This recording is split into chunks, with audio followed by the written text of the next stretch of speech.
Breaking news देते चले। कमसन बच्ची पुरतशद्दुद केस, जज की अहलिया सोमिया आसिम को पुलिस ने गिरफ्तार कर लिया। पुलिस थाना में मुलजिमा सोमिया आसिम से तफ्तीश की जाएगी। दूसरी जानब बच्ची पर तशद्दुद के हवाले से तहकीकात के लिए JIT का इजलास भी आज तलब कर लिया गया।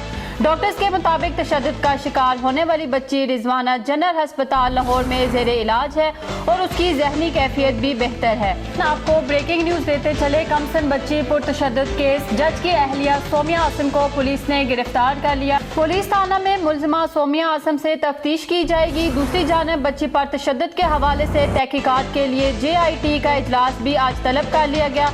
डॉक्टर्स के मुताबिक तशद्दुद का शिकार होने वाली बच्ची रिजवाना जनरल अस्पताल लाहौर में ज़ेरे इलाज है और उसकी जहनी कैफियत भी बेहतर है।